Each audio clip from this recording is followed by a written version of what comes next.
That's an idea without execution.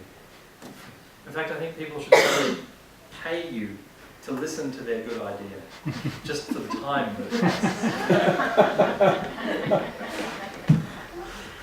You could actually set up a booth, you know. The doctor is in. By the way, yeah, that said, it is always worth listening. Does everyone know how to listen? Obviously the teacher didn't, that you met during the week. No, she didn't. Most people don't. Most people colour their listening with something lethal that actually prevents them from listening. So a very common one is covering up your listening with being patronising. I think girls in the audience, you will know this one. Another girlfriend comes to you with a crisis, and you're like, almost out of a sitcom.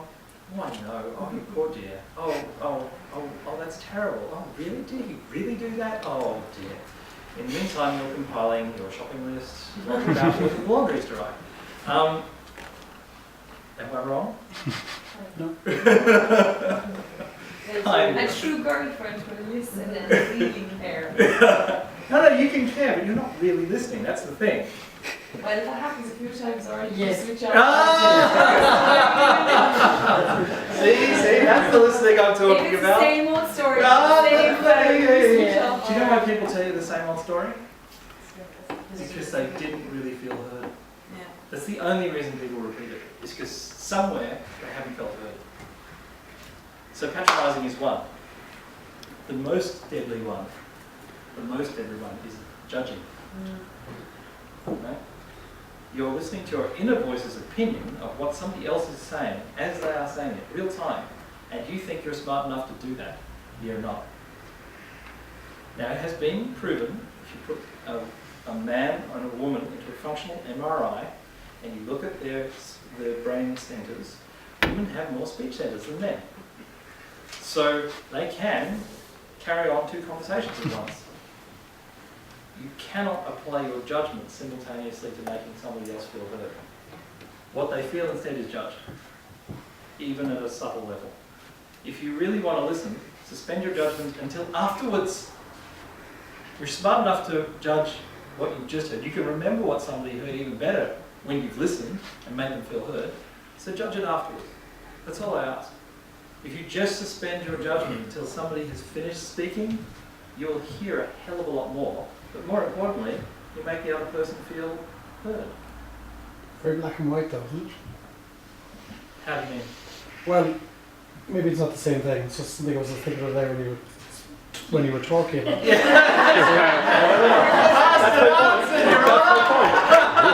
Well, that's a minute.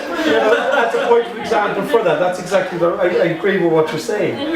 But when you said to reserve judgment until afterwards, Yes. that say for instance that in a past job in a sales conference we were talking, and it was actually the sales marketing director came out and he said, what if we do A, B and C? And he went around the room and asked everybody's opinion. And the only problem is with me, I'm talking about me personally, that I'm quite black and white. That I was listening to exactly what he said, and I waited till he finished, and he looked around and I just went, no, it won't work. And he said, explain. So I just explained the reasons why I believed within my business and what I was looking after, why it didn't work. That's why I thought that it was very black and white. There was no, let's give it a go. I was quite clinical in the approach. Maybe that's just my background more than anything else. Are you an engineer now? No. Okay, good, just checking. I know a lot of engineers, perhaps you missed your call. No, I'm just kidding. I would say that tells me more about you than it does about the process. So your judgments tend to be black and white, would be what I would get from that interaction. Yes. I don't care about the quality of your judgment, just suspend it till after, that's what I'm asking. Now, apropos of what you just did, that's actually another kind of not listening. That is listening for the gap. That is where somebody is saying something and you're listening for the space in which to say the clever thing that you've just thought of. Now, one of the inevitable problems with this is that whatever the clever thing you just thought of has a very short shelf life. And by the time the gap comes along, it has almost guaranteed to have expired. So you blurt out something that was really smart back here, it's really dumb now. And compound it by the fact that you haven't listened to everything in between. And the person that you're talking to is righteously frustrated. I mean, you can all tell, right, really, you can tell when somebody's not listening, can't you? You can all tell that, right? Well, guess what? So can they. You can't hide not listening. It doesn't matter, this active listening bullshit that people tell you in sales, like nod or repeat stuff back to them, is not listening, and people can tell. It comes across so fake. You know? They're just waiting for you to try and close the deal, you know? And what they're really waiting to do is to punish you by saying no. Whereas being heard is kind of rare. You know, aren't often heard by people. Right? People don't look us in the eye, they don't look us in the face, they don't try and pick up on everything that's going on. And yet we're really good at listening when it comes to entertainment. Like if you read a really good book, or you've seen a very good film, or you're listening to a wonderful piece of music, you get transported. You go away. And you wake up going, wow, that was fantastic. You remember it all, or most of it, but you lost yourself in the performance. So what I ask you to do as a listener is lose yourself in other people's performance. It's actually a very empowering thing to do, because one thing is for sure, if there are negative people in your life, if there are problem generators in your life, and you really listen to them, you'll discover them. And when you discover them, get rid of them. Leave. I have seen entire organizations, 30, 40, 50 talented people destroyed by one problem generator. Right? Awful, awful. And often problem generators aren't even aware that they are. And it's very sad, and you can't fix them. And if you encounter one, I suggest get out of that relationship immediately. That's your best option. If you are actually a problem generator, I suggest joining the public service. Because at least they have an enormous budget to deal with you. You get paid well to do it. Well, you get security, and most problem generators at their fundamental level are insecure. So, And often they do become somewhat productive in those roles. And frankly, I would pay to have them out of my life. So I don't mind if the road gets built 6 months later. Just as long as I don't have a problem generator in my business. Can I ask though? So you call them problem generators or sharks or wolves or whatever? Oh no, they're very No, different. They're all different. Whatever- Sharks, wolves, and problem generators are different. But whatever way they dress and whatever society they're in, Yes. and you will have dealings with them, whatever the case may be, and in your own personal life, Yes. you may have the ability to push them out, but in your professional life, sometimes you don't. Okay, so when you have to deal with a problem generator, the coin of the human realm is acknowledgement. Just as the bronies say, love and acknowledge the hell out of them. That's the best you can do. Don't make them your enemy. Oh no, just love and acknowledge the hell out of them. Yeah. The heck out of them. And don't give them any. Yeah, don't give them any Yeah. any material. Just Yeah. love and acknowledge the heck out of them. Yeah. If you don't know what a brony is, look it up. It's basically guys who are fans of the My Little Ponies. It is an entire internet subculture. Yes. And I'm delighted to say that my 17-year-old son is in fact a brony. And he would be proud of that. They have an entire ethos which is actually quite incredible, and nothing like you would imagine. So it's worth go and look at the bronies. Again, it's a useful marketing thing to do is look at what subcultures are forming around here. Because I'm about to publish my third book, and it's on ethnography. It's on Ethnography. You see, everybody is ethnic. It's just most people won't admit it. And if you know how to listen, which I hope you've taken on board. By the way, would you like homework on that? Okay, good. I'll give you the homework very quickly, then I'll get back to ethnography. The homework's very simple. every one of you has at least 3 people that you just cannot stand listening to. Right? Your homework, should you choose to accept it, Mr. Phelps, is to say something mildly provocative, nothing insulting, and listen to them until they feel heard.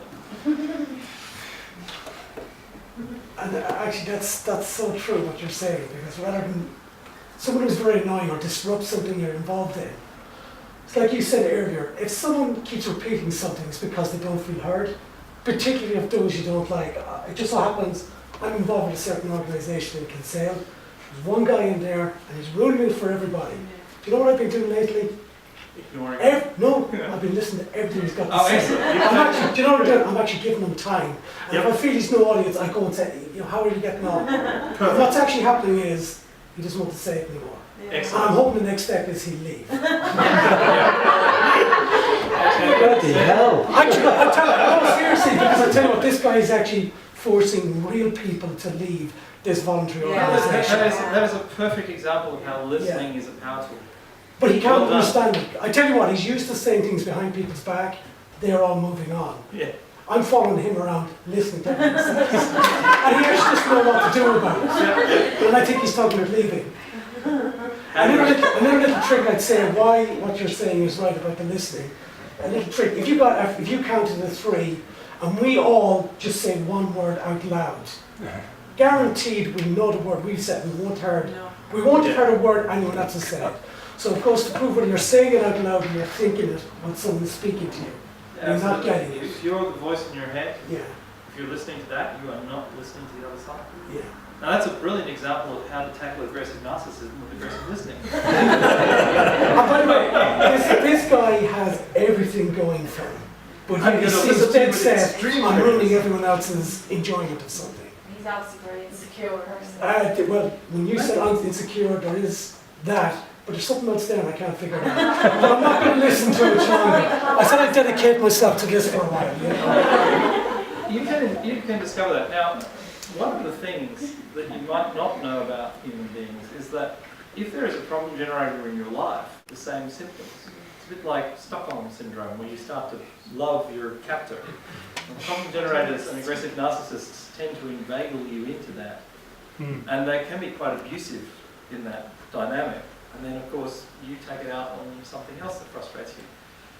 The simplest measure of problem generator, and they're relatively rare, but the ones that are dyed in the wool produce nothing. They produce a negative value.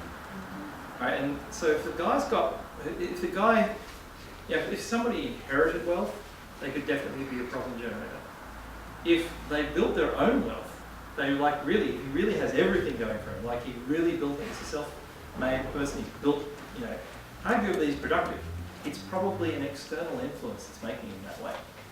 And you could be a great benefit to that person by discovering what that external influence is. Just showing it for what it is. You're going to have to start stalking. There is that He's probably going around saying, I've got this problem generator from me. He's probably telling everyone can say and avoid this study. Have you heard that guy, Mark? It's very patient hand waving. It must, Don't be apologise. it must be the opposite to a problem generator then as well. Like I was reading one of Malcolm Gladwell's books recently, he was talking about distractors and how these affect sort of. The opposite of problem generator is a catalyst. Yeah, exactly. So they end up helping you like to create change. To get Catalysts, something like force. catalysts can make anything happen. Right? I said earlier that I prefer to be the number 2. I prefer to be that first follower. I love being in the role of catalyst. You give me a great idea and a good direction and a leader, I'll happily follow them and I will facilitate their every dream. I really will. Because I'm a total believer in that you can make it happen. And you're literally 3 conversations away from anything in the world that you want. Literally 3. Unless you're dealing with a